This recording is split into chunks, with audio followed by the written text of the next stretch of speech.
you introduce yourself. So, John, the floor is yours. Oh, You can start. okay. I think I'll start by saying, thank you to the Canadian fans that have stuck by us all the way through this tournament. For the people who turned out to BC Place and just give us everything they've got. I'm proud of my girls. I think they give you everything, and it just wasn't good enough tonight. And the dream's over.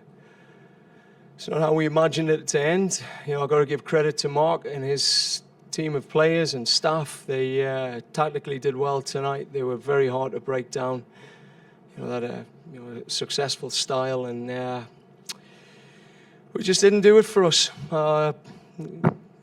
Just gutted for all of Canada, because I think we could have. Yeah, I'm not going to say it. We could have, should have.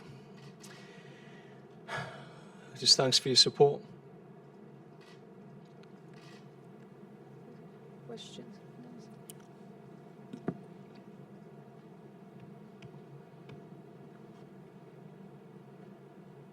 Thanks. Mark Weaver from the province. Hey, John. Is the most disappointing aspect tonight, John, that a sense that you beat yourselves a bit? Well, yeah, some ways. I mean, I'll review it tomorrow. I'm a bit emotional at the minute, so I'm not going to get into, reviewing the game. It's something that I'll take time and something I'm going to learn from. But, set pieces are something that's in my control. Should I have had height with height on that set piece? Can't blame my players for that. That's down to me and my staff. And just an error, an error. We were in good shape as well. We had a good rhythm. And that's what happens at this level. You play at this level. What's going to win a match? It's an error like that or a set piece. And we got done in both situations. But, the resilience of our players to just keep fighting, I thought that was phenomenal. And I think they can be proud walking out of there tonight. I think the fans were proud of what they put out there. And I'll guarantee you they give that group of fans their best. That's it. They give their best, and our best just wasn't good enough. John, over here, Ed Willis from the province. The last 3 weeks, you've been brilliant at describing the emotion of the team, the emotion around the team. I know this is fresh and raw, but could you just maybe walk us inside the room and the emotion they're feeling now? Oh, we could just cry, eh? Because I think we knew you take this game, you got a real shot at going all the way through. And we hadn't written the script, to be 2-0 down that early. And, we talked about at half-time, just this is what the Canadian team's about, these moments where we fight and we fight for what's ours and what we want. And that emotion now there's out on the pitch. The players, speaking with Christine, she's saying sorry. She can't say sorry. She was just a legend again tonight. She was outstanding. Answered some of the critics, stood up in the big moment when she needed to. And Ashley Lawrence, brilliant tonight. There's your future. Kadisha Buchanan, brilliant again tonight. Erin McLeod, world class. We had some real standout performances. And it just same thing. We had chances, but never put it in the back of the net. And that's football at the highest level. John, Neil Davidson from the Canadian Press. The English coach Mark Sampson made a point of criticizing your team's aggressive play, saying you'd got a benefit of doubt from the officials. Tonight, the English team was the one that was penalized the most, and they seemed to be targeting some of your players. Sophie Schmidt was getting roughed up. It seemed like that. What did you think of their tactics, and do you think they went after your players? Oh, look, we knew it was going to be a physical contest tonight. That's you get the English fighting spirit against the Canadian grit, and we knew that was coming. Every contest we've had has been like that. Just all credit to England. I'm not going to take anything away from them. They had a way of playing. It was very direct. They knew what their strengths were. Jodie Taylor's pace. And they went for it that way. And they played off set pieces. They played off direct play. And good on them. You know, they've got their tactics right. They've won the match. You know, well done to Mark and his team. And yeah, they're going to move on now and play against Japan. Terry Jones, the Edmonton Sun. Can you have an Olympic team to put together next year, and this team was very much a team in transition. Just what's ahead of you in going forward and bringing more perhaps young players onto the team, and could you also address the girl who made the mistake tonight and what she has to Which one? Sesselman. Oh, Sesselman, yeah. There was a few mistakes tonight. You know, look, I'm not gonna hide from mistakes that players make, but I mean that girl did well tonight. You know, to recover from that and show that resilience, to come out and still keep playing, because you imagine what was going through her head. You know, she'll want that ground to swallow her up, and she just came out fighting. You know, she had a rocky 5 minutes after the mistake, but she came back fighting, and all credit to her. You know, all credit to that woman. She's took a bit of flack this tournament, and you know, you got to ask the question. You know, that poor, that player's going in there with the amount of grief she's taken across games. She's shown a real resilience just to pull that shirt on and play tonight, and I'm proud of Lauren. You know, I make the decisions on selection. I get full support from my leadership group. And I got full support on my lineup tonight. But when you look at those youngsters, I think there's a new DNA coming through. There's a new breed of footballer that we're bringing through, and it was a transitional team. We knew that. But we have no excuse. We came here to win a World Cup because it was on home soil. We weren't going to hide that we had a transitional team. We were here to do a job, one, to make our country proud, and I think we did that.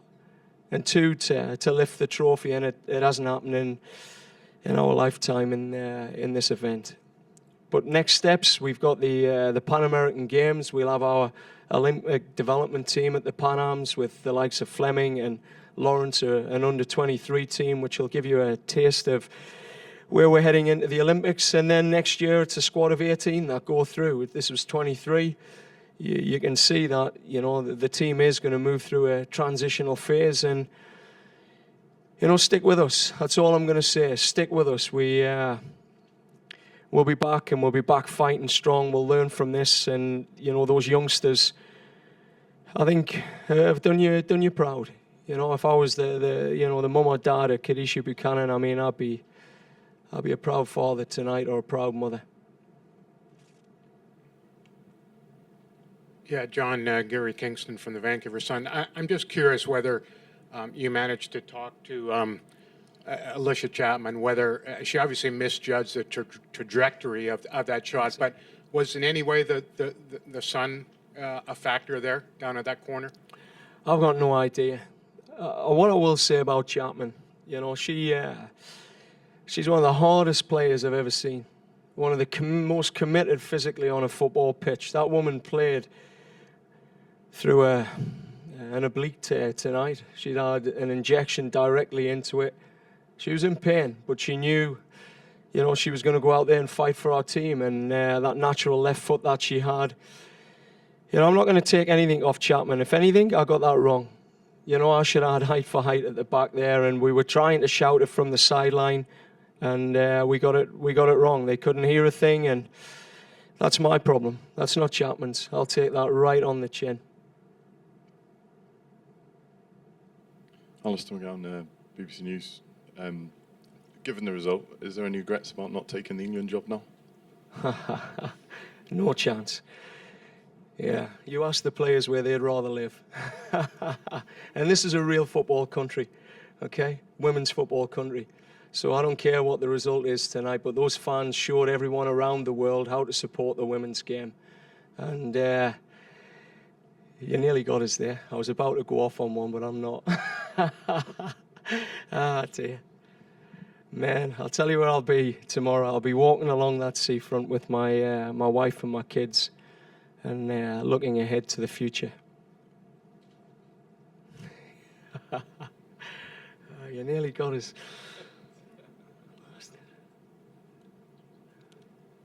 John, I asked this question the best of Canada at this tournament, and or did it really show some weaknesses or deficiencies in This is squad? where we're at, Neil. This is where we're at. You know, I read something, Carrie wrote the other day, which is, and she's been around.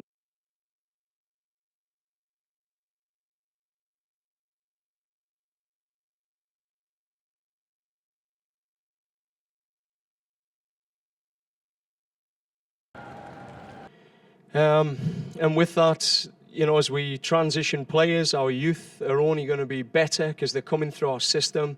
They're going to be building, clearer understanding of how we play and the style that we want to play. Look, I don't think, the plan was written, to have a team that peaks in 10 years for a Women's World Cup in 2015. That plan was never written. We had a World Cup here in 2015 without a consideration that the cycle of players may not be peaking. But we did it. Our country got behind us. They've had a great time, great experience, and there's going to be a new generation of women, players, coaches that have been motivated by what they've seen from our players, from our staff, to get up and play, to get up and coach, to get up and volunteer. So I'm absolutely clear that whatever happened, we needed to get to the knockout rounds. We needed to get to the quarterfinals. If we'd went all the way, we were punching well above our weight, but I believe this team had the spirit to do it. Were we actually lined up to win this event? Well, that's a 10-year plan. Was that 10-year plan written? No, not when two coaches have been before us. I mean, that's a reality. But we're in a great place, I think, as a team, and you can see the youth is just on the horizon. One last question. SimonFrenchGoal.com. Wondering, when you brought Matheson on and put Belanger at right back, what you were thinking, and particularly Belanger wanting to get forward as much as he was it really in the best interest with the game, that the situation where it was, to have her that far back? Well, what we wanted, you could see in the first half, we were being a little bit direct with the balls in from our fullback platforms, from those, the right and left back were a little bit impatient. And we said we needed to shorten the pitch up. And with Matheson, she's a short player. She lived in the pockets. England were dropping the line off. They weren't giving you any space in behind. So it was all about the players that, you can find in the pockets. And we said, look, one of the best wingers we've got, if she can join, Matheson, if she can link with Matheson, we'll get a new dimension out on the right-hand side. So, I thought, the tactic was okay. I mean, again, I'll review it tomorrow, but, I thought Belanger had an impact from fullback, and I thought Matheson and her were looking to combine, again, just maybe a little bit of rustiness from D with some of the crosses, but I don't think there was anything there that at this point I'd change, but I'll tell you, once I look at the footage, I'll be kicking myself with stuff. That's what I do as a coach, and I'll be beating myself up. Thank you, John. Thank you, everyone. Thanks.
selected by the FIFA Technical Study Group.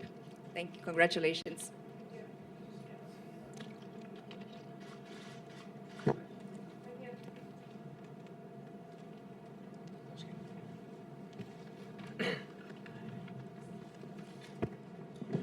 Ladies and gentlemen, welcome to the post-match press conference with Team England. We have here Coach Mark Sampson and also our player of the match, Steph Houghton. Let's start then with a question for both of you. How do you evaluate the performance of the team? Well, I just want to start with fundamentally how proud I am of the team, the staff, the players. You know, to get a result in that atmosphere today against an excellent Canadian team is an incredible performance, an incredible result. I thought the crowd were unbelievable. I've never been in the stadium as loud, as passionate for their team as that was. And the Canadian team left heavy on the pitch. They couldn't have pushed us any further. We had to really, really dig deep today to get the result we wanted. So I'm really proud of my team. I'm also really proud of women's football today. I think it was an unbelievable occasion, sellout crowd. Everyone loving their team, supporting their team. But again, incredibly proud of the players. And they're history makers again. Only the third ever England team to get to a semi-final. We've now joined that 66 and 1990 club. Very, very proud of the whole group. Probably just echoing what Mark said. I think we've been on a big journey from when Mark's took over for the last 18 months, and it all came down to this game. And I think everybody ran themselves into the ground today. I think there was a lot of pressure on us from the crowd, from the supporters, and to go and play under that pressure and come away with a victory and be in the semi-final of the World Cup, I would have just absolutely delighted for everybody involved with England today. Thank you. Who would like to start with the questions? Okay, please introduce yourself with your name and your organization. Hello, many congratulations. Kate Riley from CNN. Let's a question each, if that's okay. Let's start with you, Mark. Ranked 6th in the world, when do you actually stop becoming underdogs? Look, at this stage of the tournament, even in any stage of this tournament with the quality of teams here, I'm not sure there are any underdogs. I think every game is a game where it's the team who delivers the best on the field and finds a way to get themselves through. So we're delighted to still be here. You know, this team has shown incredible resilience, incredible character and togetherness to still be in this tournament. You look at our results and our performances. We've been dominated against an excellent French team, been right in the game up until the last minute. We've played well and dominated a strong Mexico and Colombian team. And then these two games have been about grinding out results, about staying in the tournament, and the players have done that. You know, they've shown their quality with the ball, they've shown their quality in our defensive structure, and they've shown a desire I've never seen from an England team before to hang on in there and get this team through to the next round. Okay, so the next round, Steph, you obviously face reigning champions Japan. Does actually being under the radar suit you as a squad? I think if you look at this tournament, we played obviously Mexico and Colombia, and obviously we're higher ranked than them. So I think we've experienced both now in terms of being expected to win and playing a bit of the underdog. But I think, look, we treat every game as it comes, and we know that it's going to be a massive game on Wednesday against Japan, and we've got to respect them. They're obviously the world champions for a reason, and now it's all about recovering. Obviously enjoying this moment tonight, but then we travel to Edmonton and we focus on trying our best to get into a final. Nancy Armour with USA Today. Mark, what happened with Karen, and when you have to pull your starting goalkeeper against a Canadian team that's pressing for that equalizer, what's going through your mind? Well, first and foremost with KB, I think she's had an allergic reaction to something. We don't know. So her eye is really puffed up in the second half, and that got to the stage where she couldn't see out of that eye. So we clearly had to make the change, and I think this just that moment in the game epitomised what this team's about. You know, we've got two goalkeepers who every day have trained incredibly hard, knowing they wouldn't get a start, but they've waited for that moment. And when that moment come, you know, Siobhan Chamberlain, I had no doubt whatsoever in my mind, nor did any of the players, that she would just step up. And she just casually put her gloves on, walked on the field, and stopped the ball going to goal. So I think that's the story of this team so far, is that everyone's played a part when needed, from the side, on the field. Delighted for Siobhan. She's a real special character, important player in this group, and has shown what an excellent goalkeeper she is today as well. Mark, Neil Davidson from the Canadian Press. Congratulations on the win. Thank you. When you went up 2-0 early, I'm sure you expected Canada to come at you, and they certainly did. It was a pretty tense game watching from the stands. I wonder what it was like for you in the dugout. Pretty damn tense. Pretty damn tense. I know. Look, I've got to give huge credit to John and all the Canadian team. I mean, they pushed us to the wire today. I'm not sure any Canadian can come off that field feeling they could have done any more. They really made us fight for every ball, defend our box for our lives, and we knew it. You know, with that crowd behind them, that momentum, we'd have to stand up today and really front up to that challenge. And our players did. They found a way to clear the ball, to create chances. And when we scored the second goal, well, we really felt confident we could see the game out. Disappointed, obviously, concede one right before half-time. But again, shows that resilience of the group. I mean, that cheer for that Sinclair goal, you know, made their hairs on the back of your neck stand up. So our team had to stand up strong, make sure we got to half-time at 2-1. And I saw we saw out of the game incredibly well, showed great character. Hello, Mark. Bieland from Eurosport. Regarding Bardsley, she made some mistakes in the Euros 2013, and she made 1 or 2 this tournament as well. What sort of qualities does she have that the other 2 goalkeepers doesn't? I think it's hard for goalkeepers because it's easy to see the mistakes. They can make 99 big saves, make a mistake that costs you a goal, and they'll be remembered for that. You know, let's not forget that Karen Bargy was sat next to me in that chair last time out against Norway, played a huge part in getting us to this stage. And other than the small mistakes, she was absolutely solid again. Kicked the ball well, managed the game well, controlled that back line, dealt with crosses. So, you know, we'll reflect on that and go, look, it's going to happen. You know, everyone makes mistakes, outfield players, goalkeepers. Unfortunately for goalkeepers, when it happens, there's no hiding place. But, you know, KB will step up again and she'll produce performances which she's shown over the course of this tournament that we need her. We need her to stay in the game, and she certainly will do that. Coach, Kenji Kashima from the Yomiuri, a Japanese newspaper. Congratulations. Now you reached the semifinal for the first time, and it's going to be a very different game from today. How do you evaluate Japan's performance so far in this tournament? How they got on today? They won, obviously. Look, I mean, we're watching games, but if you ask me now exactly about Japan, I couldn't give you a detailed answer. Of course, I know a lot about Japan in terms of their general style, but we need to tidy up in terms of what they've been doing in the tournament. You know, they've been one of the most exciting teams to watch. They haven't scored many goals, but they haven't conceded many. So we're playing the current world champions. It's going to be a huge challenge to this England team. But this England team will be up for it and be ready. And I'm sure over the next couple of days we'll find a game plan. We'll select a team that we feel give ourselves a great chance to get ourselves through to a final. Hi, Mark. Congratulations. So can a Welshman save English football? Look, the group deserve all the credit. All the credit. This has been a real team effort, this has. Every single player has stepped up when called upon. All the staff have dug out big performances. To get Taylor on a pitch today, to play like that actually for 90 minutes, our medical team deserve a medal. To score off a set piece shows the hard work our technical staff do on that area of the game.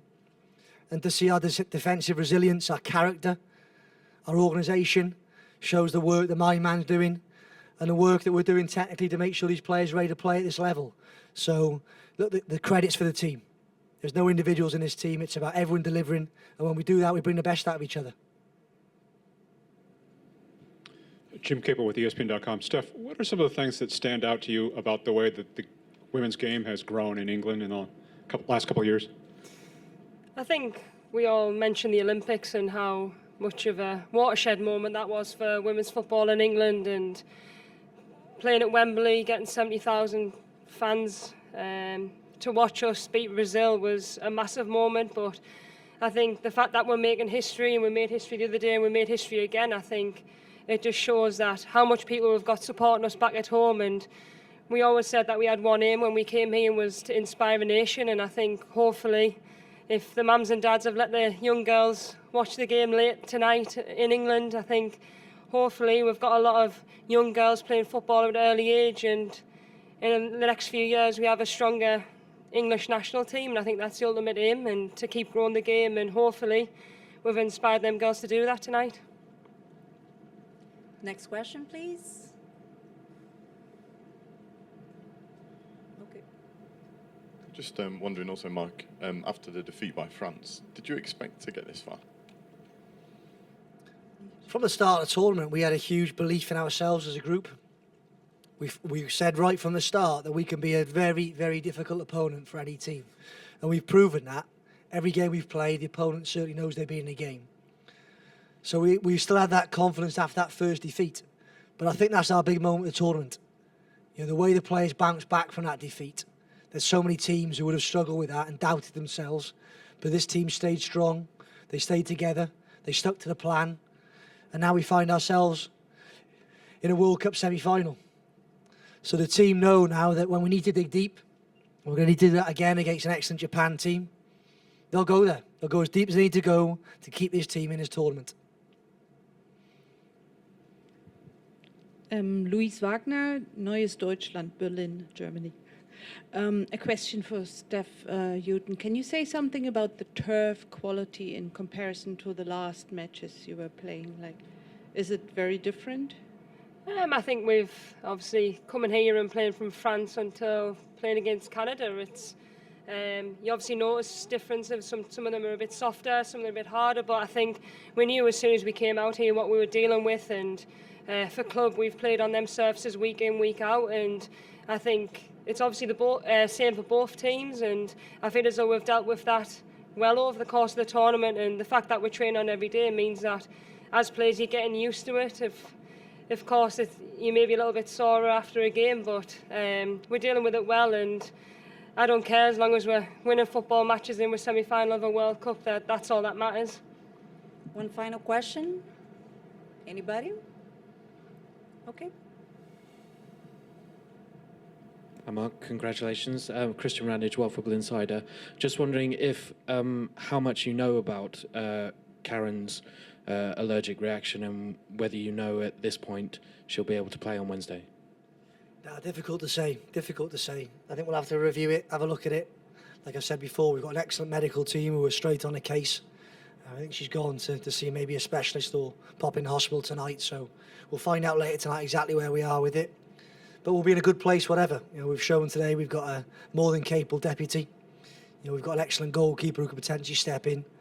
So we'll see how it goes. Hopefully KB will be fine and good to go. But if she's not, we've seen today, Siobhan's more than capable of doing the job. Mark Simpson, Steph Houghton, thank you very much. Congratulations. Thank you too, Catherine. Thank you. Thank you.